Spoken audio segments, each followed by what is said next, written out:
네, 오늘 이제 우리 지난주에 나눠봤던 그 이해 편에 이어서 실천에 대한 이야기를 해야 되는데, 서론으로 뭔가 다른 이야기를 많이 하기엔 오늘도 설교안을 보시면 아시겠지만 담겨있는 이야기가 너무 많기 때문에 바로 본론으로 들어가서 이야기를 나누도록 하겠습니다. 오늘은 기후위기 앞 우리의 실천에 대한 이제 구체적인 방편이라고 되어 있는데, 실제로 말씀 속에서 그러니까 이렇게 하시면 됩니다라고 아주 구체적인 제안을 드리거나 그러진 않습니다. 조금 더 뭉뚱그려서 이야기 드리기도 하고요. 그 설교안에 보시면 나오는 그런 이야기들은 기독교 환경운동 단체인 아루샤라는 단체가 있습니다. 그 단체에서 예배, 그 워십이라는 7개의 스펠링에 맞게 하나씩 어떻게 창조 세계와의 질서를 맺어나가고 관계 맺을 수 있는지를 정리해 놓은 내용이 있어서 그거를 바탕으로 기본적으로는 말씀을 드리려고 하고요. 그 다음에 이 전체 내용에 오늘은 그 꿈꾸는 가족들이 얼마 전에 그 사순절 탄소 금식 카톡방을 운영하면서 그 캠페인을 진행을 했었거든요. 그 부분에서 성도님들이 써주신 내용을 가득 담았습니다. 그래서 탄소 금식 카톡방에서 오고 갔던 이야기들과 지금까지 나지구 팀들이 펼쳐왔던 사역과 그 안에서 이제 나지구 팀에서 참여하는 가족들이 써준 글들, 이런 것들을 설교 안에 최대한 녹여내려고 좀 했습니다. 그 내용만 담고 제가 모두 익명으로 처리해서 설교 시간에 무슨 가족이 이런 이야기를 했습니다라고 할 텐데, 딱 들어도 이건 누구 얘기네 싶은 게 꽤 많아요. 그래서 그냥 그러려니 하고 저거 누구 얘기구나 하면서 들어주셔도 될 것 같습니다. 이런 제가 학교에서 공부하다가 어떤 한 사회학자가 마태 효과라는 그런 표현을 만들어서 어떤 사회학 이론으로 사용하고 있는 것을 듣게 됐습니다. 그 사람의 논의는 뭐냐면요, 마태복음 25장 29절에 근거해서 많이 가진 사람이 더 많이 가지고 적게 가진 자는 그 있는 것마저 빼앗기는 그런 모습이 우리 대한민국, 이 전 세계 현상에 사회 현상으로 많이 나타난다. 즉 부익부 빈익빈 현상을 설명하기 위해서 이거를 굳이 이름을 마태 효과라고 이렇게 사용하고 있더라고요. 저는 좀 기분 나빴습니다. 이 본문 그런 의미 아닌데 싶기도 했지만 뭐 학자가 그렇게 쓴다니까 뭐 어쩔 수 없었던 것 같고요.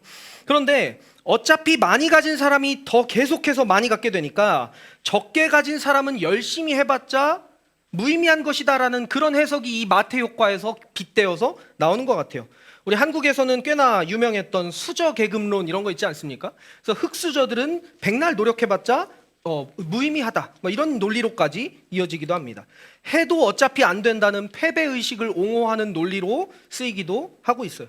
이 기후위기와 관련돼서도 마찬가지인데, 어차피 대기업이나 뭐 선진국들 수많은 인간들이 지구를 파괴하고 있는데 나같이 작은 인간이 뭐 하나 조금 아낀다고 해서 뭐 하나 좀 다르게 행동한다고 해서 어떤 변화가 있겠느냐. 내가 일회용품 안 쓴다고 해도 공장에서 계속해서 플라스틱 빨대를 찍어내는 건 똑같은데 그게 무슨 의미가 있느냐라는 이런 이야기들을 우리가 일반적으로 많이 듣게 된다는 거죠. 탄소 금식 카톡방에서 어떤 한 가족분께서 이런 질문을 던지셨습니다. 점심시간에 식사를 하고 나서 이분이 사무실이 10층인데 10층까지 걸어 올라가는 그런 결단을 하신 거예요. 이 탄소 금식 기간에 걸어 올라가면서 이런 생각을 했답니다. 내가 콜하지 않아도 1층부터 15층을 오르락 내리락 하는 엘리베이터인데 내가 10층 버튼 한 번 안 누른다고 탄소 절감에 도움이 되는 걸까? 나의 소화에만 도움이 되는 것 아닐까? 뭐 이런 식으로 재밌는 이야기도 해주시기도 했습니다. 이런 고민이 우리한테도 많이 드는 것 같아요. 또 다른 어떤 가족은 나름대로 휴지라든가 이런 쓰레기를 만드는 것이 좀 불편해서 손수건을 들고 다니면서 뭐 햄버거를 먹다가 소스가 흘리면 이렇게 닦고 하는데, 옆에서 누군가 그 모습을 보면서 야, 너 하나 그거 티슈 한두 장 아낀다고 세상 안 변해, 이런 말을 할 때마다 그냥 웃으면서 그러게요 라고 말하며 묵묵히 자기만의 작은 습관을 실천했다, 이런 글을 올려주신 분도 있었습니다. 근데 이런 전체적인 맥락을 살펴보면서 저는 그런 마음이 들었어요. 대부분의 사람들이 너무 과도하게 이 한 달란트 받은 사람에게 감정이입을 하면서 이 마태 효과를 살펴보고 있는 게 아닐까? 이 달란트 비유의 본문을 너무 한 달란트 받은 사람에게만 집중해서 읽기 때문에 오해가 생기는 것이 아닐까? 이런 마음이 들었습니다. 그래서 오늘은 2달란트 받은 사람에게 집중해 보면서 말씀을 좀 시작해 보려고 합니다. 중간에 제가 몇몇 구절은 생략을 했는데요, 여기 설교 안에 있는 걸 기준으로 제가 한 절 읽고 여러분들이 한 절 읽고 마지막 30절은 같이 읽겠습니다. 제가 먼저 읽겠습니다. 그는 각 사람의 능력을 따라 한 사람에게는 5달란트를 주고 또 한 사람에게는 2달란트를 주고 또 다른 한 사람에게는 1달란트를 주고 떠났다.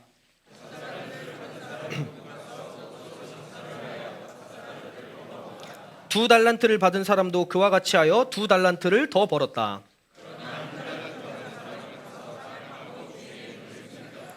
오랜 뒤에 그 종들의 주인이 돌아와서 그들과 셈을 하게 되었다.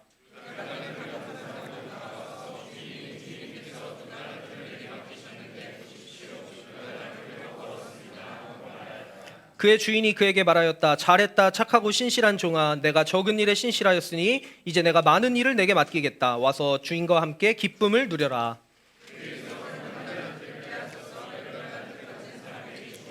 가진 사람에게는 더 주어서 넘치게 하고 갖지 못한 사람에게는 있는 것마저 빼앗을 것이다. 같이 읽겠습니다. 이 쓸모없는 종을 바깥 어두운 데로 내쫓아라. 거기서 슬피 울며 이를 가는 일이 있을 것이다. 여러분, 이 부익부 빈익빈이라는 사회 현상 앞에서, 사회 현상뿐만 아니라 다양한 영역에 적용되는 이런 원리들 앞에서 우리는 어떤 선택을 할 수 있을까요? 먼저 15절을 보면 이 주인이 종들에게 각 사람의 능력을 따라 달란트를 맡겼다라고 명확하게 명시를 하고 있습니다. 그러니까 이 종들이 받은 달란트의 양은 그냥 랜덤으로 누구한테는 5달란트, 누구는 2달란트, 1달란트 그냥 섞어서 준 것이 아니라 주인이 평소에 이 각각의 종들에 대해서 가지고 있었던 평가와 기대치와 관심 등등이 다양하게 반영된 결과물이라는 것이죠. 그리고 여러분 잘 아시는 것처럼 이 달란트라는 단위는 사실 엄청나게 큰 단위입니다. 보니까 금이나 은 같은 거를 달란트로 주로 이렇게 쟀는데, 이제 현대 이 도량형으로 바꿔보면 34.2kg 정도가 한 달란트라고 합니다. 그래서 제가 챗GPT한테 물어봤어요. 2024년 한국 한화 기준으로 얼마인지 알려줘 했더니 은 한 달란트면 3,420만 원 정도 된다고 하고요. 금 한 달란트면 27억 3,600만 원이라고 합니다.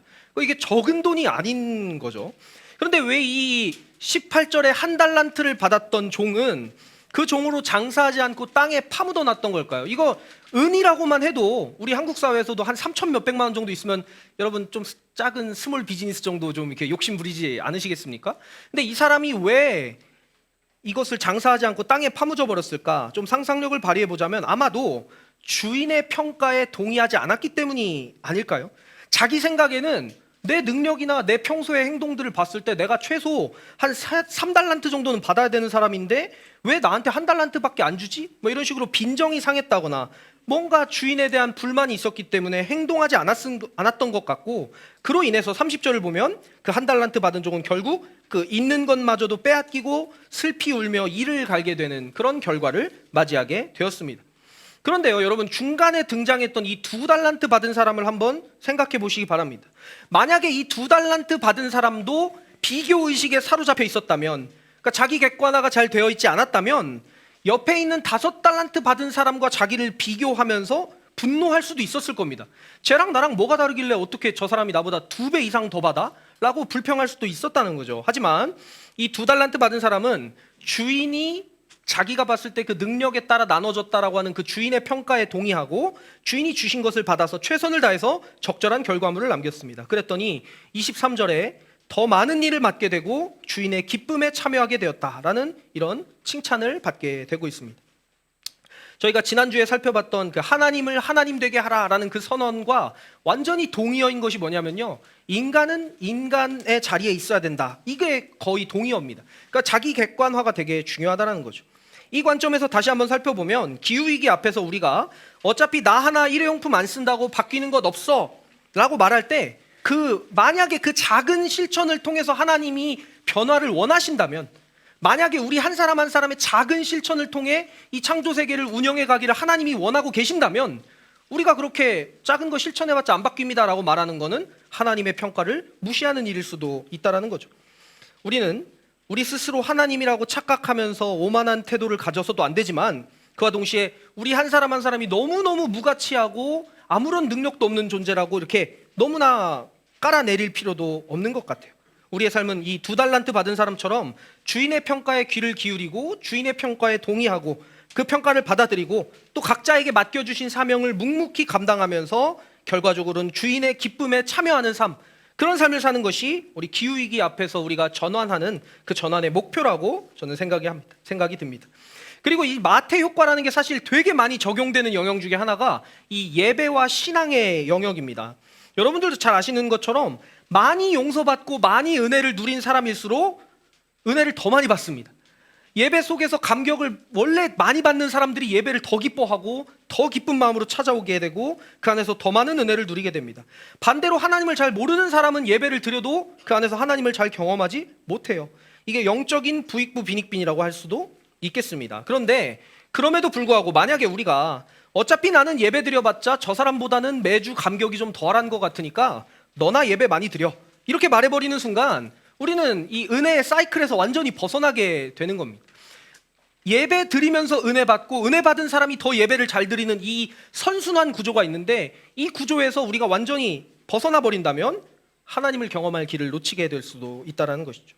이거를 다시 한번 비유해 보면 5달란트 받은 사람은 마음껏 예배드리고 마음껏 은혜 받는 사람, 마음껏 하나님의 임재를 누리는 사람이라고 볼 수 있습니다. 반면에 1달란트 받은 사람은 왜 똑같이 예배드리는데 나는 받은 은혜가 적어? 라고 불평하는 사람일 수도 있을 것 같아요. 2달란트 받은 사람은 어떤 사람입니까? 묵묵히 예배드리는 사람이 아닐까요?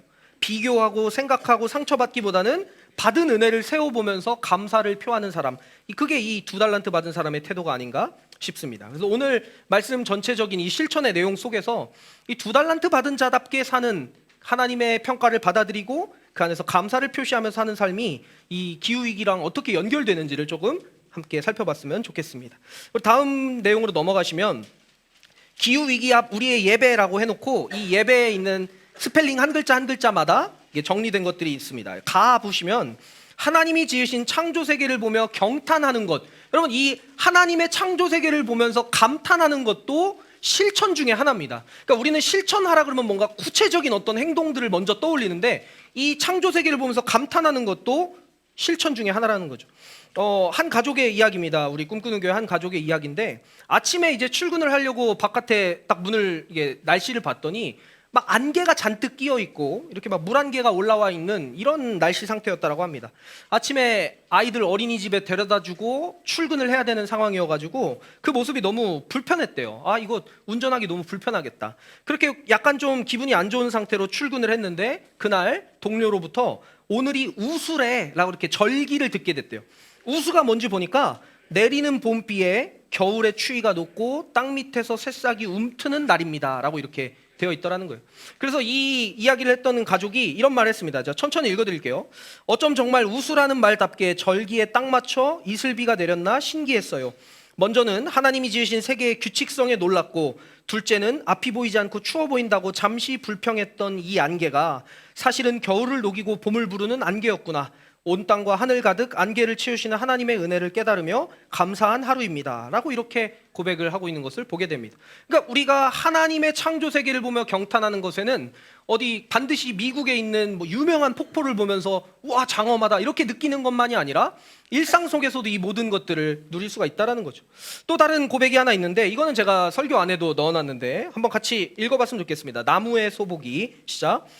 나무에 소복이 내려앉은 눈과 바람에 흩날리는 눈가루를 보며 이 땅 어느 것 하나도 눈 맞는 그 상황을 피해가지 못한다는 사실을 깨닫는다.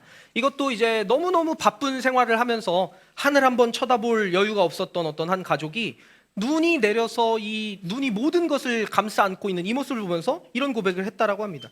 모든 것을 스스로 해내려고 발버둥치는 우리의 모습, 모든 것을 스스로 해내려고 발버둥치는 이 삶 속에 창조 세계와의 마주침의 순간들이 있었던 거죠. 그 창조 세계와의 마주침 속에서 하나님의 손길을 경험하고 감탄하는 일은 우리를 회복시킵니다. 하나님의 위대하심을 경험하고 나면 우리의 삶에서 경험하고 있던 여러 가지 삶의 문제들이 조금 다르게 보인다는 거예요. 삶의 문제들이 조금 더 가볍게 느껴지게 되고 우리가 지고 있던 멍해가 가벼워지는 효과가 이 안에서 발생하게 됩니다. 너무 유명한 우리 다윗과 골리앗의 이야기인데, 이거는 읽지 않고 그냥 제가 말씀드리겠습니다. 다윗이 하나님 곧 만군의 주님의 이름을 의지하여 골리앗과 싸우러 나가지 않습니까? 골리앗은 정말 큰 키와 장대한 그 덩치를 가지고 있었고 칼과 창과 투창으로 무장한 상태였습니다.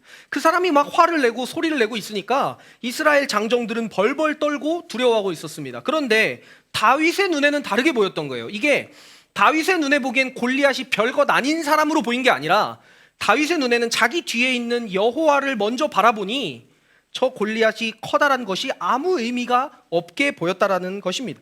다시 정리해 보면 이런 표현을 사람들이 많이 쓰더라고요.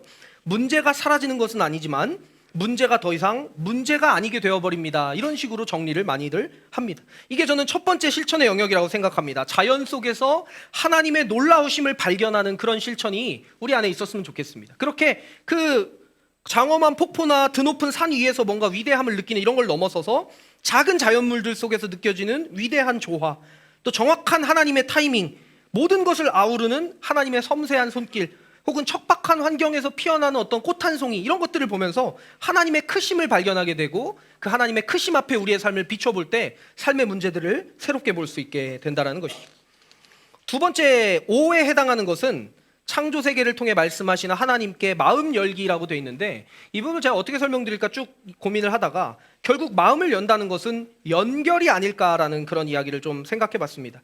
또 어떤 한 가족이 적어줬던 이야기인데요, 이 가족이 첫째 아이가 딱 태어났을 때 어떤 기사 같은 걸 봤나 봐요. 그랬더니 거기에 붉은 바다 거북이가 제주 바닷가에 방류되었다, 뭐 이런 게 있었대요. 그러니까 자기 아이가 태어난 날과 거북이가 방류된 날이 똑같아서 관심 있게 보기 시작했나 봅니다.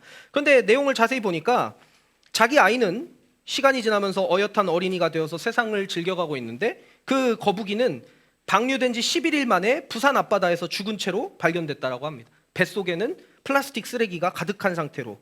그러면서 이런 이야기를 제가 들으면서 그 생각이 들었어요. 우리가 흔히 어떤 코에 무슨 빨대가 박혀 있는 거북이 같은 걸 상상하면 어디 태평양에 있는 깊은 곳에 있는, 우리 한국과는 좀 거리가 먼 곳에 있는 그런 바다의 이야기일 거라고 생각하는데, 실제로 죽은 이 거북이의 뱃속에는 한글이 잔뜩 프린팅된 그런 쓰레기들이 잔뜩 있었다는 거죠. 그러니까 창조 세계와의 관계 속에서 우리가 마음 열기를 추구한다는 것은 다양한 창조 세계의 현상과 우리의 이야기를 연결시키는 것입니다. 쓰레기 때문에 죽어가는 거북이와 우리 아이가 연결되고, 또 그 쓰레기가 먼 나라의 쓰레기가 아니라 우리의 눈앞에도, 우리 꿈꾸는 교회 바로 앞에만 나가도 바닥에 잔뜩 널려 있는 저 쓰레기들이 다 이렇게 연결되어 있는 것이구나 라는 것을 깨닫게 된다는 거죠. 그래서 여기 설교 안에 있는 것처럼 이 연결이 지금 눈앞에 쓰레기들을 주어야 할 이유가 된다라는 이야기를 한 가족이 또 고백해 줬습니다.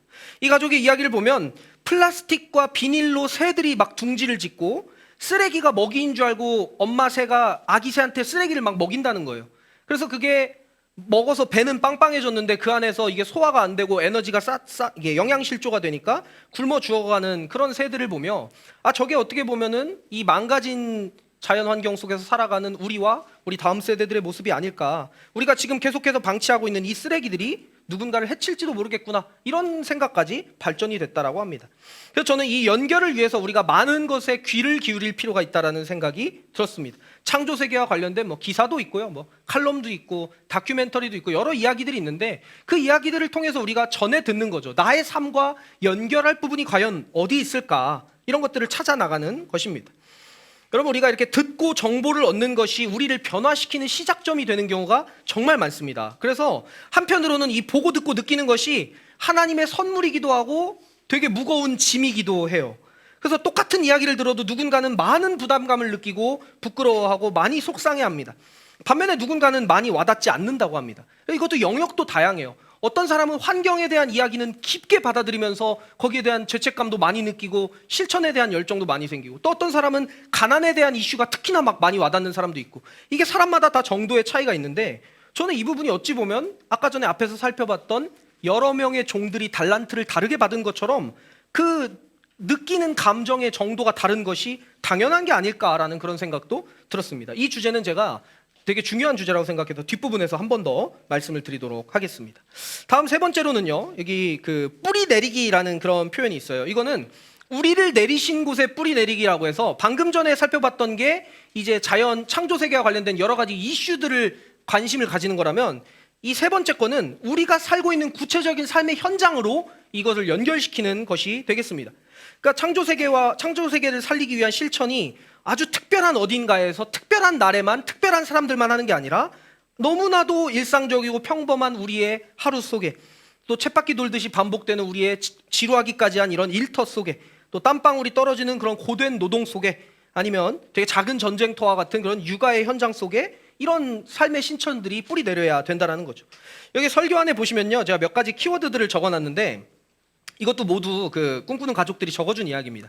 어떤 가족은 기후동행 카드에 대한 자기가 어떻게 사용하고 있는지를 말씀해 주신 분이 있어요. 이거는 출퇴근길과 창조세계를 연결시키는 그런 시도가 아니었나? 그런 생각이 들었습니다.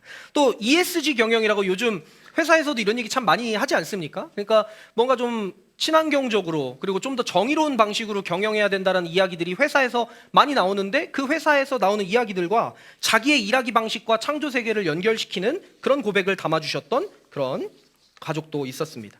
그리고 여기 제가 소비금식이라는 표현을 써놨는데 이거는 우리의 끊임없는 카드 내역과 우리의 구매 내역, 이것이 창조세계와 어떻게 연결되는지를 보여주는 게 아닐까 싶습니다.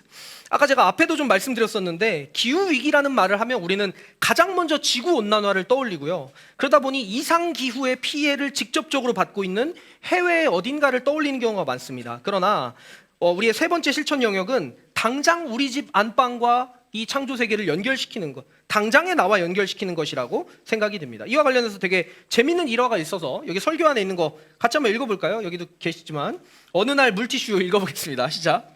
어느 날 물티슈 통에 뭐가 묻어있길래 습관적으로 물티슈를 뽑아서 닦았는데 순간 엄청난 현타와 자괴감이 밀려오더라고요. 되게 재밌는 이야기 아닙니까? 물티슈 통에 뭐가 묻어서 물티슈를 꺼내가지고 막 닦고 있는, 근데 이게 습관적으로 그렇게 행동하셨다라는 거죠. 저는 이걸 보면서 요즘 사람들이 웃프다 이런 말 많이 하잖아요. 되게 웃긴데 좀 슬프다, 그런 웃픈 마음이 들었어요. 이게 여러분 그 육아하고 뭐 살림하는 사람들 뿐만 아니라 뭐 모든 일하는 사람들이 매일매일의 수많은 선택의 순간들에 이렇게 처하게 됩니다. 이것도 우리 어떤 한 가족께서 적어주신 이야기인데 조금 불편하지만 절약하고 아끼는 선택을 할 수도 있고요. 편의를 위해서 과하게 낭비하는 선택을 할 수도 있습니다. 그러니까 기후위기 같은 전 지구적인 거대한 이슈는 오늘의 나와는 거리가 멀어라고 이렇게 선을 긋는 것이 아니라 그것이 오늘의 나의 삶에 뿌리 내리고 있다는 것을 기억하고 한 걸음 내딛는 결단이 필요하다는 거죠. 그 다음에 설교 안에 이것도 되게 웃픈 이야기, 재밌는 이야기가 있는데요. 이것도 같이 한번 읽어볼까요? 어제 달걀이, 시작. 어제 달걀이 떨어진 거예요. 그래서 딸에게 엄마는 탄소금식이라 장 안 보기로 했으니 네가 사오라고 했더니 내가 사나 엄마가 사나 뭔 의미가 있냐고. 이게 무슨 말인지 아시겠죠? 이게 그 탄소금식 카톡방에서 그 주가 장 보지 않기가 미션이었어요. 우리가 창조세계를 살리기 위해서 가능하면 장 보지 말자. 그런데 달걀이 떨어져서 달걀은 떨어졌고 사야 되는데 내가 사면 안 되니까 딸에게 사라고 하셨던. 이게 되게 저는 너무너무 솔직한 고백이어서 재밌었던 것 같습니다. 이게 우리는 기계적인 절약 아니면 성찰과 맥락이 없는 그냥 무작정 아끼기 이런 것보다 구체적인 삶의 자리에 이런 고민들을 가져오는 게 훨씬 중요한 것 같아요. 그래야 실천할 것들이 눈에 보이게 된다는 거죠. 사실 계속해서 이런 주제들을 떠올리면서 우리의 예배와도 되게 이 창조세계를 지키는 것이 맞닿아 있다는 생각이 들었습니다. 우리 밑에 나와 있는 요한복음 4장 21절 같이 읽어보겠습니다. 예수께서, 시작. 예수께서 말씀하셨다. 여자여 내 말을 믿어라. 너희가 아버지께 이 산에서 예배를 드려야 한다거나 예루살렘에서 예배를 드려야 한다거나 하지 않을 때가 올 것이다. 이게 어떤 맥락이냐면 이 수가성 여인은 이 산에서 예배드리는지, 그러니까 북이스라엘 지역에 있는 그리심산에서 예배드려야 될지 아니면 남유다 지역에 있는 예루살렘에서 예배드려야 될지를 정말 중요하게 생각하던 그 시대에 살고 있었습니다. 그러니까 그 시절 사람들한테는 그 전통이 너무너무 중요했던 거예요. 어디서 예배드리느냐가. 그런데 예수님께서는 이 본문 뒷절에 우리가 너무나 잘 알고 있는 거기 어디서 예배드리는지가 중요한 게 아니라 영과 진리로 예배드리는 자를 찾으실 것이다 라는 그 이야기를 예수님께서 해주시고 계신다는 거예요. 그러니까 우리를 보내신 곳이 어디일까? 우리가 예배드릴 때 일주일에 딱 한 번 몇 시간 정도 여기에 앉아있는 이 시간이 예배의 목적이 아니라 오히려 예배는 예배드리지 않는 나머지 시간을 위해서 존재하는 것 같아요. 예배를 통해서 새롭게 재확인한 하나님을 경외하고 그분의 가르침을 실천하려는 어떤 그런 결단을 내리는 시간이 예배 시간이라면 그 이후에 우리의 일상과 뿌리 깊게 연결되어서 예배에서 누린 것을 삶에서 실천하면서 사는 것, 그게 건강한 우리 그리스도인의 삶이라는 것이죠. 창조세계도 그와 마찬가지인 것 같습니다.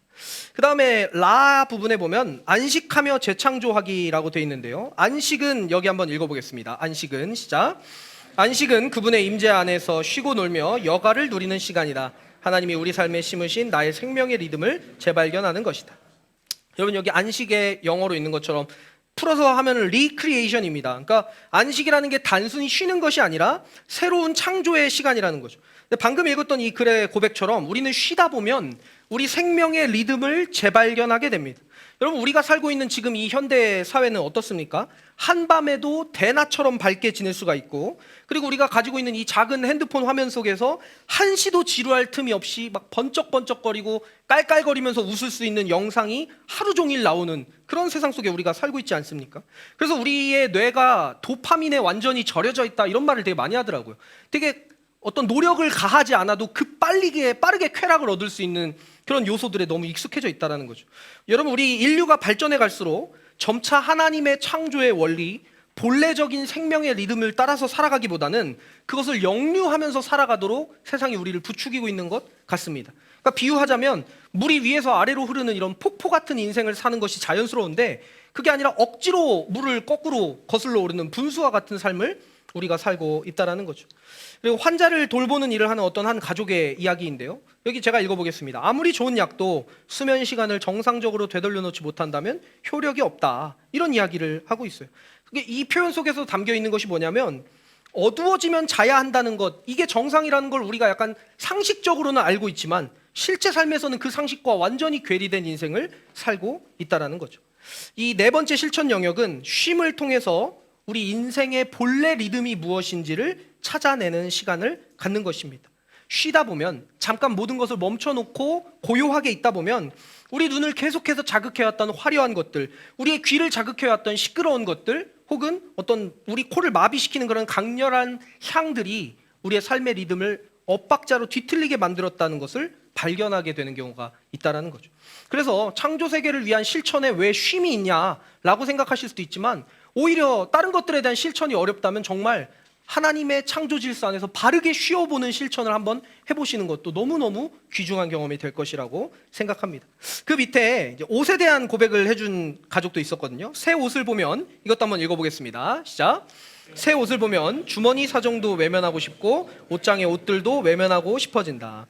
너무 솔직한 이야기셨던 것 같아요. 그러니까 새 옷을 보니까 견물생심이라는 말이 있듯이, 보니까 우리 인간들은 왜 이렇게 보는 것에 약한지 모르겠습니다. 이걸 보니까 갖고 싶어지고 새 옷과 새 신발을 사고 싶은 생각이 잔뜩 올라왔다가, 이 고백을 적어준 가족께서 그래도 일단 집에 먼저 가서 내가 가지고 있는 것들을 좀 살펴본 다음에 다시 사러 가자, 이런 식으로 결단을 했다라고 하셨는데, 이 결단이 참 멋있는 것 같아요. 잠깐 한 템포 쉬는 그런 지혜를 발휘하신 거죠. 한 템포 쉬고도 다시 마트에 갔는데, 그럼에도 불구하고 새 옷이 필요하면 사야 될 수도 있겠죠.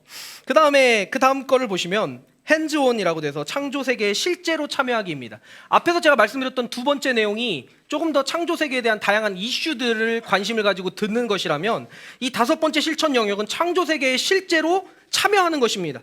하나님께서 우리에게 주신 그 오감을 사용해서 화면이나 영상이나 글이나 이야기가 아니라 직접적으로 창조 세계에 한번 참여해 보는 것이 중요합니다. 우리는 특히나 도시에서 살아가는 사람들이기 때문에 하나님의 창조 세계와 우리가 너무나 멀다는 생각을 갖고 있을 때가 참 많거든요. 하지만 자세히 보면요, 정말 하나님의 창조 세계가 우리 주변에 널려 있습니다. 우리 교회 바로 앞에만 봐도요, 저희 애랑 또 우리 그 친구들 몇몇 애들이 같이 노는 그 땅이 있거든요.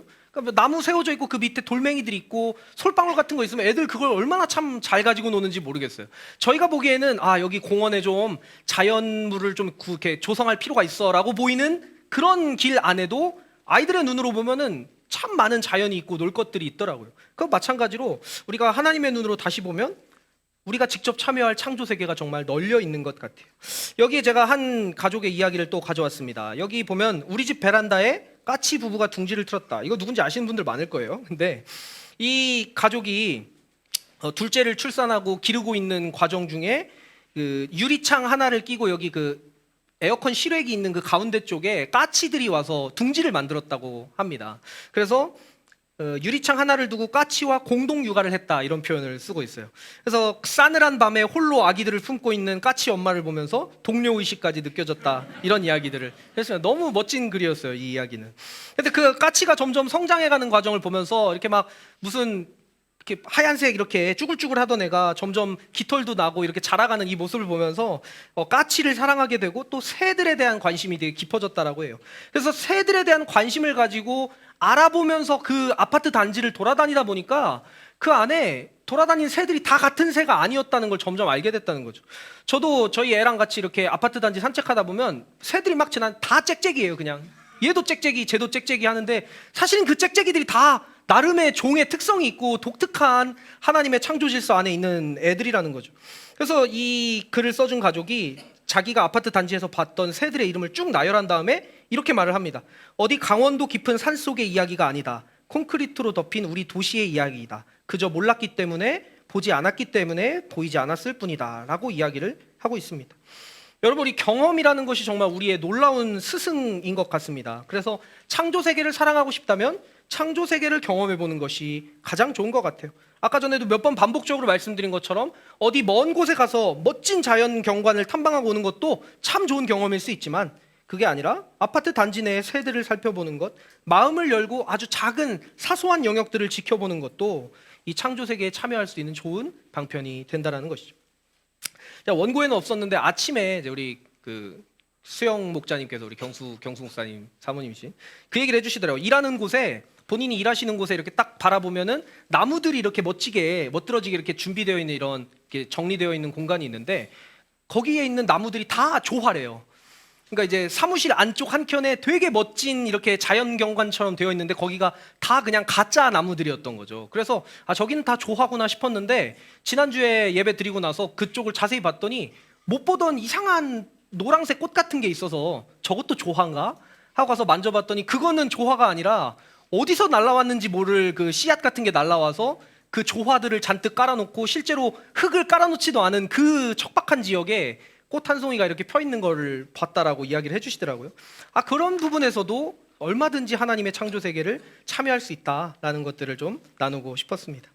여러분, 그 다음에 이제 바에 보시면 인테그레이션에서 모든 관계에서 일관되게 되는 것, 통합되는 것인데, 여러분, 제가 이 주제는요 사실 기후 위기와 관련된 것뿐만 아니라 우리 삶의 모든 영역에서 적용해야 되는 중요한 주제이고, 우리 한 사람 한 사람이 하나님 앞에서, 또 사람 앞에서 앞뒤가 다른 사람이 아니라 하나님 앞에 진실된 사람으로 살아가고자 하는 그 목표를 이루기 위해서 정말 중요한 요소라고 생각합니다. 이 주제가 제가 설교 준비하기가 가장 어려웠고요. 한 7번, 8번 지웠다 새로 쓴 것 같아요. 이 부분을. 너무너무 어려운 주제였고, 근데 꼭 여러분들과 나누고 싶은 이야기였어요. 그래서 먼저 뭔가 타인을 향한 평가를 하기보다는 제 경험을 나누면서 이 주제에 대해서 이야기를 드리려고 합니다. 여러분, 혹시 대학생을 겪으신 분들 중에 옛날에 농활 가보신 분 있으신가요? 농활 가보신 분들이 되게 많으실 것 같아요. 농활이 뭐의 줄임말인지 아시나요? 농민학생연대 활동입니다. 그래서 농민들과 학생들이 같이 연대해가지고 거기서 농사 짓는 것도 도와드리고 또 뭐 막걸리도 먹고 막 이러면서 몇 박 몇 일 이렇게 생활하는 그런 거 아닙니까? 근데 제가 대학 시절에 농활이 아니라 빈활이라는 거를 몇 번 참석하고 막 그렇게 준비했던 적이 있었습니다. 빈활이 뭘까요? 그 빈민학생연대 운동이라고 해가지고요, 이 가난한 사람들의 삶을 이렇게 가서 살펴보고 그들과 함께하는 뭐 이런 겁니다. 그래서 저도 거기서 서울에 이런 곳이 있었나 싶을 만한 그런 달동네 어디 막 그 전혀 포장이 안 돼 있는 이상한 공구리 친 걸로 계단이 만들어져 있는 그런 데를 막 올라가서 집처럼 지어는 놨는데 창문은 없는 곳에서 스티로폼을 깔아놓고 연탄불을 피우면서 자기도 하고, 혹은 뭐 집주인한테 억울하게 쫓겨나가지고 앞쪽에 간이 텐트를 치고 거기서 사는 그런 사람들 집에 옆에서 뭐 있어주기도 하고, 뭐 그런 경험들을 가졌던 적이 있었습니다. 그 빈화를 다녀온 다음에 다시 제 집에 가니까요, 되게 조그만 집이고 뭐 볼품없는 집이라고 생각했는데 생각보다 되게 아늑한 집이었구나, 그리고 나의 프라이버시를 지켜주는 소중한 공간이었구나, 이런 생각이 들었어요. 그래서 제가 빈화를 처음 갔다 온 다음에 첫날에는 내가 가진 것이 얼마나 많은지를 되돌아보고 동시에 미안한 마음도 들고 죄의식을 느끼기도 했습니다. 내가 하루 머물다 온 저 집을 누군가는 매일매일 저기서 벌벌 떨면서 지내고 있다는 생각에 마음이 무겁기도 했었습니다. 그런데요, 정말 정확하게 이틀 후에 너무나 역겨운 제 모습을 발견했었습니다. 제가 정확하게 이틀 후에 누군가 뭐 후배들이랑 막 대화하는 과정 속에 내가 겨우 하루 이틀 그 사람들의 삶을 엿보고 온 주제에 그 하루도 경험하지 못한 누군가한테 가서 자랑을 하고 있는 거예요. 너네 가난을 모르지. 가난이 얼마나 깊은지 내가 체험해봤는데 야, 너네는 상상도 못해. 이런 소리를 하고 있는 제 모습과 그거 얘기할 땐 또 신나서 몰랐어요. 근데 한참 자랑하고 나서 뭔가 대단한 실천을 하고 있는 사람인 것처럼 거들먹거린 다음에 집에 돌아와서 엄청난 자괴감을 느꼈던 적이 있었습니다. 이게 인간의 모습이 아닐까요? 여러분들은 안 그러실 수도 있지만 저는 정말 부족한 사람이라는 걸 정말 많이 느꼈습니다. 정말 종이 한 장 차이로 사랑의 실천과 오만함을 넘나드는 것이 우리 인간의 한계라는 생각이 들었어요. 제가 가지고 이게 받았던 이 한 가족의 이야기 속에서도 환경운동과 관련해서도 이런 요소가 있다라는 것을 꼬집는 멘트가 있었어서 이 부분도 한번 읽어드리려고 합니다. 이게 이 환경운동가들이 문제다 이런 얘기라기보다는 저를 포함한 우리 모두가 선한 일을 하려고 할 때에 반드시 빠질 수밖에 없는 그런 함정이라는 것을 이야기 드리는 것입니다. 제가 이거는 설교안에는 없는 내용입니다. 제가 잠깐 읽어드리겠습니다. 헌데 그분들의 글들에서 환경을 돌보지 않는 사람들과 사회에 대한 정죄와 분노를 엿보게 되었다. 그럴 수 있지 생각은 했지만 글을 읽기가 점점 불편해졌다. 나도 환경보호에 무심한 사람들 중에 하나였어서 불편했던 것 같기도 하고 좋은 일을 하시는 분이지만 그분 역시 판단과 정죄로 누군가에게 상처를 주고 본인도 상처를 받는 일이라 생각했던 것 같다라고 이렇게 이야기하는 가족이 있었습니다. 여러분 이런 식으로 정죄나 분노로 이어지는 일도 있고 혹은 너무나 두려운 마음에 억지로 실천하는 경우도 생기고 아니면 은근한 자기 자랑, 자기 의로 이어지는 이런 실천들이 이렇게 망가지는 경우가 너무너무 많다라는 거예요. 우리 안에 그런 실수로 빠질 여력이 너무나 많습니다. 그와 관련해서 여기 설교 안에 있는 내용, 제가 살아있는 것 이거 한번 같이 읽어볼까요? 시작. 제가 살아있는 것 자체가 무언가를 죽이고 있는 것 같아 한동안 잠이 안 올 정도로 너무 괴로웠습니다. 여러분 이 이야기는요 우리 그 탄소금식 카톡방에서 육식과 관련된 대화가 나왔을 때 어떤 한 가족께서 해주신 이야기입니다. 이분이 육식과 관련된 다큐멘터리를 쫙 봤는데 그걸 보고 나니까 내가 먹고 있는 이 고기를 이렇게 비윤리적으로 이렇게 비참하게 죽이고 있다니 그게 너무나 죄책감이 커가지고 막 잠도 못 잘 정도로 힘들어 하셨다는 거죠. 근데 그 얘기를 쭉 나누면서 육식 자체를 너무 정죄하다 보면 육식하는 사람에 대한 미워하는 마음이 생길 수도 있겠다. 그걸 조심해야겠다. 이런 이야기도 해주셨던 것 같아요. 저는 이런 한계들이 한편으로는 인간이기 때문에 너무너무나 당연한 부분이라는 생각이 들었습니다. 그러니까 일반적인 교회 밖 사람들은 인간의 이런 양면성을 발견했을 때 손가락질을 합니다.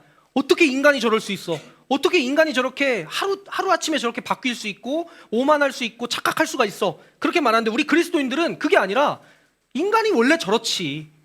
인간의 죄성이 여기서 드러나는구나라고 우리는 바라보게 된다는 거죠. 오만함과 자기 혐오라는 섞일 수 없는 것 같은 이 두 가지를 날마다 경험하는 것이 우리 인간의 죄성입니다. 이와 관련돼서 이 주제와 관련해서 우리가 어떻게 균형을 잡을 수 있을까? 어떻게 앞뒤가 다르지 않은 통합적인 삶을 살 수 있을까? 어떻게 정죄하고 분노하는 삶이 아닌 함께 가는 삶을 살 수 있을까? 사사기 말씀에서 힌트를 얻었습니다. 우리 사사기 말씀 같이 읽어보겠습니다. 시작. 주님께서 기드온에게 말씀하셨다. 내가 거느린 군대의 수가 너무 많다. 이대로는 내가 미디안 사람들을 내가 거느린 군대의 손에 넘겨주지 않겠다. 이스라엘 백성이 나를 제쳐놓고서 제가 힘이 세어서 이긴 줄 알고 스스로 자랑할까 염려된다. 여러분 여기 보니까 전쟁을 하나님께 맡기는 결단이 우리에게 필요하다라고 생각이 듭니다. 기드온은 미디안과의 전쟁을 위해서 32,000명의 군사를 모았습니다. 그런데 하나님께서는 결국 300명만 남기고 다 돌려보내셨어요. 근데 그 이유가 뭐냐면요, 저는 이 표현이 너무 마음에 무겁게 와닿았어요. 나를 제쳐놓고서라는 표현이 여기 나오고 있습니다. 나를 제쳐놓고서 자기가 힘이 세서 이긴 줄 알까봐 32,000명을 300명까지 줄이셨다라는 거예요. 우리 기후위기 앞에서의 전환, 이 환경적 실천도 이 표현을 놓쳐서는 안 됩니다. 과연 내가 하나님을 제쳐놓고서 실천하는 것은 아닐까? 앞에서 제가 말씀드렸던 그 제 모습처럼 나의 실천에 내가 취해버리는 순간 문제가 생겨버린다는 거죠. 이 전쟁을 하나님께 맡긴다는 것은 우리 앞에서 살펴봤던 마태복음 말씀의 15절에 나왔던 평가의 주체는 오직 하나님이심을 인정하는 것과 같은 이야기입니다. 하나님께서 각 사람의 능력에 따라서 나눠주시잖아요. 저는 이런 상상을 해봤어요. 하나님께서 여기 앉아있는 모든 하늘 가족들 한 분 한 분에게 각자의 능력에 맞게 부담감과 열정도 나눠서 주시는 게 아닐까. 그래서 어떤 사람에게는 그 창조 질서의 무너짐이 너무나 가깝게 와닿고 그에 대한 실천이 지금 당장 하지 않으면 큰일 날 것 같아서 불타는 사람도 계실 수 있습니다. 그게 어찌 보면 비유하자면 5달란트 받은 사람과 같은 사람도 있을 수 있어요. 근데 그런 분이 그 5달란트 주신 하나님의 마음을 실천으로 옮겨서 건강한 전환을 이루어내면 그게 5달란트를 남긴 것이 되겠고 그것이 너무너무 귀중한 사역입니다. 그런데 만약에 그런 사람이 5달란트를 받았는데 옆 사람들을 보면서 왜 저 사람들은 5달란트를 남기지 못하지? 라고 생각하기 시작한다면 그 사람의 신앙이 망가지게 될 거라는 거예요. 왜냐하면 그 사람들에게는 하나님께서 5달란트를 주신 적이 없기 때문에 그 사람들은 그저 자신들이 받은 한도 내에서 자신들의 역할을 하면 될 뿐이기 때문입니다. 이 6번째 실천 방안을 정리해 보면 하나님을 제쳐놓지 않는 것, 그것이 통합적이고 일관적인 삶을 위한 유일한 길이라는 생각이 들었습니다. 기후위기뿐만 아니라 각종 사회 정의와 관련된 여러 가지 문제들도 여러분 각자가 모두가 받으신 달란트가 다를 수 있어요. 그 달란트에 합당하게 실천할 수 있는 그 하나님의 기준에만 목매달 수 있는 그런 저 여러분이 되길 간절히 소원합니다. 방금 이 이야기가 제가 이 설교를 준비하면서 가장 다루기 어려운 이야기였는데 또 이 얘기를 안 드리고 넘어가면 너무 핵심을 빼먹는 것 같아서 혹시라도 곡해되지 않도록 제가 제 설명이 부족한 부분이 있을 수 있기 때문에 마지막에 한 번 더 이걸 공동체적 관점에서 다시 한번 말씀드리도록 하겠습니다. 여러분, 이제 나아가서 하나님 나라를 위해 기도하기가 있는데요. 이건 좀 다른 것들에 비해서 뻔하다고 느끼실 수도 있지만 정말 중요한 내용입니다. 창조 질서의 회복을 위해서 우리가 할 수 있는 실천 중에 하나가 기도인데, 제가 우리 청소년부 예배 시간에 그 대표 기도에 대한 설교를 한번 한 적이 있었는데 그때 이런 이야기를 했어요. 기도하다 보면 기도하는 대상에 대해서 더 알아가고 싶어지게 된다. 기도하다 보면, 기도문을 쓰고 중보기도를 하다 보면 이 대상자에 대한 관심이 깊어지고 이 사람에 대한 애정이 쌓여가게 된다라는 그런 이야기를 좀 했던 적이 있었습니다. 그러니까 중보기도라는 것은 누군가가 기도 제목을 내놓으면 그거를 기도 제목을 쫙 펼쳐놓고 마치 어떤 도깨비 방망이 앞에서 이루어달라고 비는 것처럼 그 기도 제목을 그냥 무작정 이루어달라고 비는 것이 아니라는 것을 우리 꿈꾸는 교회에서는 주기도문으로 기도하기를 비롯해서 많이 배우고 있지 않습니까? 그러니까 우리는 그렇게 기도해야 된다는 거죠. 하나님, 이 중보기도를 요청한 이 사람의 기도 제목이 하나님의 뜻인지 아닌지 하나님께서 분별하셔서 하나님께서 이루어주실 것은 이루어주시고 아닌 것이라면 이 사람의 마음을 그 이루어지지 않는 상처를 이겨낼 수 있는 힘을 주십시오. 이렇게 기도할 수 있는 것도 우리의 마음이 아닐까요? 그러니까 이 기후위기와 관련된 창조 세계와 관련된 기도도 그런 것 같아요. 이 창조 세계를 위해서 그냥 기도 제목을 쭉 해놓고 주님, 어느 나라에 가난한 사람이 죽어가고 있습니다, 회복해 주십시오, 이렇게 기도하는 것이 아니라 구체적인 대상들을 생각하면서 기도하고 그 대상에 대해서 좀 더 관심을 많이 갖게 되는 그런 하나님의 정의를 이 땅에 이루어가기를 소망하는 기도가 되어야 되지 않을까, 그런 생각을 해봅니다. 여기 설교 안에 있는 콩고 민주공화국 이것저것 얘기 있는 거, 이거 같이 한번 읽어보겠습니다. 시작. 콩고 민주공화국의 아이들이 코발트를 채취하느라 아무런 보호 장비도 없이 독성 물질에 노출되는 모습을 봅니다. 이 이야기도 그 탄소금식 카톡방에서 환경 관련 그 다큐멘터리를 본 다음에 어떤 한 가족이 해줬던 이야기입니다. 제가 이분의 글을 앞부분만 조금만 읽어드릴게요. 제가 일하는 반도체 회사에서도 최신 전자제품에서도 모두 사용하는 이 천연 자원의 수집이 가장 가난하고 어려운 환경에서 하루하루 목숨을 건 안전하지 않은 어린아이들의 노동을 통해서 이루어진다는 사실이 마음 아팠습니다 라고 이렇게 이야기를 하면서 자신의 삶과 이 기도의 제목을 연결시키는 이런 기도의 제목들이 나와 있던 것들을 본 적이 있었습니다. 여러분, 바라기는 하나님께서 저와 여러분의 마음에 부담을 주시는 어떤 특정한 영역들을 발견하게 되기를 간절히 소원합니다. 그 부담을 주시는 것을 위해서 앞에서 다뤘던 영상이나 글이나 자료를 보는 것도 중요할 수 있겠고요. 아니면 실제 창조 세계에 참여하는 것도 중요할 수 있겠고요. 나의 현실에 이렇게 뿌리 내리게 하는 이런 실천도 중요할 수 있겠고요. 그러니까 그런 하나하나의 실천을 통해서 결국에는 우리가 하나님의 마음에 가까워지는 것, 하나님이 부담 주시는 영역을 발견해가는 것이 너무너무 소중하다는 것이죠. 그렇게 하다 보면 우리의 일터와 우리의 삶의 터전에서 뿌리 내리고 있는 그 하나님의 손길을 경험할 수 있게 됩니다. 방금 읽었던 그 글에서는 독성 물질에 노출된 상태로 부당한 노동에 시달리는 그 아이들을, 이제 정말 멀리 있는 아이지만 그 아이를 자신의 일터와 자신의 삶의 영역으로 가져와서 더 많이 기도하게 됐겠죠. 아마 이 이야기를 내놓았던 가족은 아마 이 아이들을 위해 기도하면서 이 주제에 대해서, 이 관심 영역에 대해서 더 많이 사랑하게 됐을 겁니다. 이처럼 여러분, 하나님이 마음을 주시는 부분, 그리고 그것을 우리의 삶과 연결시킬 수 있는 부분을 발견하셨다면 그것을 기도로 도울 수도 있고요. 그 다음에 기도하다 보면 내가 뭔가 더 해줄 수 있지 않을까라는 실천의 열정이 생길 수도 있게 됩니다. 기도하면서 연결이 깊어지고 실천까지 이어질 수 있는 그런 저 여러분이 되었으면 좋겠습니다. 여러분, 이제 마지막 대지인데요. 이제 예배가 곧 교회다라고 제가 조금 과장 해석을 해서 좀 적어놨습니다. 보면 예배에 대한 시공간적인 해석을 좀 확장시킬 수 있는 것 같아요. 우리가 지금 여기 앉아서 예배드리고 있는 이 모습만 예배가 아니라 여기를 벗어난 이후의 모든 삶이 예배의 자리가 된다면, 예배가 우리의 전생에 걸쳐 있는 우리가 몸담아서 실천해야 될 그런 요소라고 한다면 정말 이 예배는 무궁무진하게 확장될 수 있는 그런 개념인 것 같습니다. 거룩하게 구별된 시간이면서 동시에 철저하게 현실적인 삶과 얽히고 설켜 있는 것이 바로 예배라는 것이죠.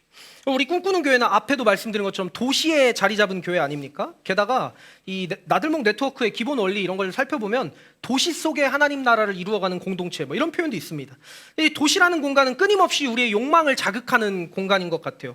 성취해야만 한다라고 가르치고 이 하나님의 자연스러운 흐름을 놓치도록 만드는 그런 공간, 밤새도록 불을 켜놓고 생산성 있는 일을 하는 것이 너무너무 익숙한 그런 공간입니다. 그런데 그런 공간 속에서 우리 한 가족은 이렇게 고백하고 있습니다. 여기 적혀 있는 게 그건데요. 나를 보내신 이 도시에서, 이 세상에서 내 역할이 무엇일까를 끊임없이 고민하면서 살게 해주신 하나님께 감사한다라는 그런 고백을 담았던 한 가족이 있었습니다. 또 다른 가족은 이렇게 말하는데요. 그 밑에 있는 의무와 두려움이, 이거는 같이 한번 읽어보겠습니다. 시작. 의무와 두려움이 아니라 사랑으로 가볍게 살기. 이게 창조 세계와의 관계를 기억하는 삶의 태도라는 것이죠. 예배도 마찬가지인 것 같아요. 우리는 의무로 예배드리거나 두려움으로 예배드리는 경우도 많습니다. 그리심산에서 예배드릴까요? 예루살렘에서 예배드릴까요? 라는 그 여인의 질문을 우리 오늘날의 질문으로 이렇게 가져와 본다면 죄책감에 시달리면서 죄의식이 핵심인 그런 처절한 예배를 드리는 게 정답인가요? 아니면 이 예배라는 형식 속에 인간이 그냥 참여해서 앉아만 있기만 하면 되는 것인가요? 의무감에만 예배드리면 되는 것인가요? 이런 질문이 될 수 있겠죠. 차갑게 예배드려야 정답인가요? 뜨겁게 예배드려야 정답인가요? 이런 식으로 우리는 자꾸만 뭔가를 분별하고 구별하려고 하지만 예수님의 대답이 뭐였습니까? 영과 진리로 예배하라는 선언이었던 것처럼 의무와 두려움이 아니라 사랑으로 가볍게 살 수 있는 그런 우리가 되어가길 소원합니다. 그래서 이렇게 재해석을 해보고 났더니 막 확장을 해봤더니 예배와 예배의 정의와 교회의 정의가 비슷해지는 것 같아요. 우리가 처한 구체적인 삶의 시간과 공간 속에서 총체적으로 하나님의 하나님 되심을 기억하는 것이 예배라는 시간이라면 그렇게 살아가는 공동체가 바로 교회가 되겠죠. 그래서 제가 좀 감이 좀 오버해서 예배가 곧 교회다 이런 표현까지 조금 이야기를 해봤습니다. 여러분 시간이 별로 없기 때문에 이 밑에 어린이집 텀블러 뭐 이거는 제가 짧게 말씀드릴게요. 이거는 이것도 한 가족이 썼던 글인데 아침에 등원 준비를 하면서 물을 이렇게 계속 켜놨더니 4살짜리 첫째 아이가 와서 물을 아껴요, 지구가 아파요 그랬대요. 그게 어린이집에서 배운 노래라고 하면서 엄마를 다그치는 4살 아이에게도 배울 수 있다 뭐 이런 이야기고요. 그다음에 텀블러 같은 경우는 이 탄소금식을 시작하면서 텀블러에 대한 이제 이 인식을 갖게 되신 어떤 한 가족께서 그 카톡방에 집에 안 쓰시는 텀블러 있으신 분은 저에게 중고로 팔아주세요 이렇게 올리신 적이 있었어요. 저는 이게 너무 좋은 공동체적 행동이라는 생각이 들었습니다. 죽은 물건, 누군가의 집에 이제 찬장 한 구석에 박혀 있으면 죽은 물건인데 그것이 어딘가로 이어지면 새로운 생명이 되지 않습니까? 그런 것들을 연결해주는 공동체가 되면 좋겠다 그런 생각도 들었고요. 이 바나나 우유는 뭐냐면요, 어떤 한 가족께서 바나나 우유를 4개 사면 바나나 그 단지 우유 있잖아요. 그 바나나 단지 우유 그 모양으로 생긴 예쁜 컵을 준다는 거예요. 그래서 그 컵을 받고 싶어서 바나나 우유를 잔뜩 사셨다고 합니다. 잔뜩 사놨는데 그분의 이야기를 제가 좀 읽어드릴게요. 그 목자가 되고 나서 내 소비의 핑계는 주로 가정교회가 되는 것 같다. 목자가 된 뒤로는 1+1 등의 세일을 하는 식품들을 볼 때마다 주말에 가정교회 식구들이랑 먹으면 되지 하면서 너무나 편하게 소비하는 나를 보게 된다. 이거 제가 바나나 우유를 맛있게 먹었거든요. 그래서 제가 이 얘기를 하면 누군지 특정이 되기 때문에 제가 이걸 당사자한테 뭐 미리 얘기를 했습니다. 제가 이 이야기를 왜 말씀드렸냐면 아마 모든 목자님들을 비롯한 우리 꿈꾸는 교회 가족들이 어떤 목자로서의 섬김에 대한 고민이나 혹은 소비 습관에 대한 고민이나 이런 여러 가지 고민들을 막 섞어가면서 이런 선택도 했다가 저런 선택도 했다가 고민하면서 살아가는 것 같다라는 그런 마음이 들었습니다. 그 다음에 여기에 보면 유난 떠는 것이 아닌이라고 적어놓은 거는 이것도 또 다른 한 가족이 교회 모임이 아닌 다른 모임이 있어서 거기에 이제 자기가 김밥을 사가기로 했다라고 합니다. 그래서 김밥을 5인분을 5명 먹을 걸 사가야 되는데 탄소금식 기간이니까 이거를 1회용기가 아니라 다회용기를 들고 가서 사고 싶으셨나 봐요. 근데 이제 그런 고민이 든 거죠. 교회 안 다니는 사람들 모임이니까 유난 떤다고 생각하면 어떡하나 그런 마음이 들었는데 목자님한테 좀 상의를 해봤더니 목자님이 그래도 탄소금식 기간이라고 말하면서 한번 해보자 라고 이렇게 용기를 주셔가지고 열심히 나름대로 이렇게 그 글래스 락이랑 뭐 이렇게 뭐 비트 같은 걸 이렇게 준비해가지고 거기에 이렇게 김밥을 싸서 같이 맛있게 점심을 먹었다라고 합니다. 그분의 이야기를 제가 짧게 마지막 부분만 읽어드리면 뭘 그렇게까지 해? 애들도 많이 데리고 힘들 텐데 이번에는 그냥 먹어라고 해주지 않고 그 길에 동참해주는 목자 언니가 있었기 때문에 막판에나마 탄소 폭식에서 벗어날 수 있어서 감사하다. 뭐 이런 고백들을 담아놓더라고요. 그러니까 이런 고민들을 나눌 수 있는 공동체적인 특징들이 되게 중요하다는 거죠. 그 모든 것을 종합하면 여기 나오는 상호 의존성이라는 단어로 축약이 되는 것 같습니다. 이 표현 역시도 어떤 가족이 저한테 적어준 글에 있었던 건데요. 우리의 예배가, 우리의 교회가, 우리의 삶이 그리고 창조 세계와의 이 연결이 이 모든 것이 상호 의존적임을 기억하고 그 의존성 속에서 실천해 나갈 수 있는 그런 저와 여러분이 되기를 간절히 소원합니다. 그래서 제가 설교의 제목을요, 열심히 하자 이런 얘기가 아니라 이제 우리와 함께 가자라고 적어놨습니다. 왜 우리와 함께 가자고 했냐면 서로 이게 그 보도가 안 맞을 수가 있어요. 이 걷는 보폭이 안 맞을 수도 있습니다. 하지만 그럼에도 불구하고 같이 가는 것, 같은 방향으로 가는 것이 우리 교회라는 생각이 들었기 때문에 제목을 이렇게 정해봤습니다. 여러분, 이제 결론 부분을 말씀드리겠습니다. 이 루아흐라는 이 히브리어로 숨이라는 단어인데요. 하나님께서 사람을 이렇게 조물조물 이렇게 만드신 다음에 코에 생기를 불어넣으셨을 때 그 생기가 바로 이 루아흐라고 합니다. 그리고 이것도 한 가족이 적어줬던 이야기인데, 여기 앉아있는 우리 모두가 지금 한숨을 공유하고 있는, 같은 공기를 이렇게 들이마시고 내뱉는 그런 관계들 아닙니까? 이것처럼 우리를 포함한 모든 창조 세계가 하나님 앞에서 한숨을 공유하는 것을 깨닫는 순간 어떤 가족은 이게 실천하지 않고는 견딜 수가 없었다, 이런 고백을 하기도 했습니다. 근데 저는 이 부분에서 한 가지 비유를 좀 말씀드리고 싶어요. 여러분, 우리 꿈꾸는 교회 공동체가 하나님의 한숨을 공유하는 거룩한 지체임을 정말 믿으십니까? 여러분, 우리가 정말 하나님의 한숨을 공유하는 거룩한 지체라면요, 지체는 서로 연결되어 있기 때문에 팔이 뭔가를 잘하면 머리와 다리도 영광을 받습니다. 그리고 머리가 뭔가를 잘하면 팔과 다리도 같이 칭찬을 받는 게 그게 한 몸이에요. 근데 이 생각을 하고 나니까 이런 생각이 들었습니다. 우리 모두가 같은 달란트를 받을 수는 없어요. 그것이 창조세계와 관련된 것이든 뭐 어떤 것이 됐던 간에. 근데 우리 교회는 보면 이 나지구 팀이라고 해서 이거를 먼저 한 5달란트 받으셔가지고 시작한 공동체가 있어요. 그래서 저는 이분들이 어찌 보면 창조세계와의 관계의 영역에서 조금 더 많은 달란트를 받은 분들이라고 생각하고, 이분들이 말만 하는 게 아니라 실천해 준 것이 너무너무 감사한 마음이 들었어요. 그래서 더 잘 섬겨주시기 바랍니다.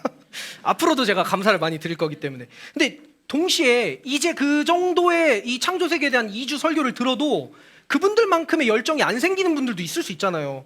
그분들은 도대체 어떻게 해야 될까? 환경 문제가 덜 와닿는 사람, 환경 한정에서 한 달란트 받은 사람, 이런 사람들은 도대체 어떻게 행동해야 될까? 주보를 보시고 햇반 용기를 씻어서 다음 주에 가져오시면 됩니다. 그리고 나지구 팀에서 잘 보면 폐전선 같은 것도 모으는 기간이 있고요. 그다음에 여러분 아신 것처럼 우유팩도 계속 모으고 있고요. 이런 것들 많이 사역하거든요. 거기에 동참해 주시는 게 1번이고, 그다음 두 번째로 더 중요한 게 있어요. 그것보다 더 중요한 게 뭐냐면, 여러분 많이 자랑해 주셨으면 좋겠어요. 내가 한 건 아니지만 우리가 거룩한 한 지체라고 했잖아요. 그러니까 나지구 팀에서 했으면 내가 한 겁니다. 그거 다 여러분들이 하신 거예요. 그러니까 어딘가에서 우리 교회를 자랑할 때 우리 교회가 이 창조 세계와의 관계를 소중히 여기는 그런 사역을 하는 그런 교회야 라고 말할 수 있는 것이 우리의 건강한 모습이 아닐까 싶습니다. 그래서 제가 제 부끄러운 과거 중에 하나인데, 제가 옛날에 서울에서 섬기던 교회가 있었어요. 그 교회 장로님이 한 분 계셨는데, 그 교회 장로님이 제가 다니던 대학교 총장님이었어요. 그래서 그 교회 장로님의 신분으로 자기 총장 공관에서 막 성가대 파티 같은 것도 열고, 그럼 저도 거기 가가지고 막 놀고 오고, 이제 그러면 학교 애들한테 야, 나 총장 공관 들어가 봤다? 우리 교회 총장님 다니신다? 와, 근데 이걸 말씀 준비하면서 이걸 다시 여기다 적는데 너무 부끄럽더라고요. 교회 자랑할 게 진짜 그거밖에 없었나? 어디 가서 교회 자랑한답시고 제가 했던 말이, 그러니까 제가 교회 자랑한다고 했던 말이 우리 교회 총장님 다닌다, 이거였던 게 너무 좀 부끄러웠습니다. 저 되게 슬픈 얘기인데 왜 웃는지 모르겠나? 아무튼 그게 너무너무 부끄러웠어요. 그래서 저는 여러분, 이 창조 세계를 위해서 여러분들이 나지구 팀을 응원해 주시는 방식 중에 하나가, 꿈꾸는 교회를 자랑할 때 우리 교회 어떤 사람 다닌다, 어떤 무슨 돈 많은 사람 다닌다, 우리 교회 뭐가 풍성하다, 이런 것보다도 우리 교회 탄속 음식에도 참여하고 이 창조 세계와의 관계를 사랑하는 교회다.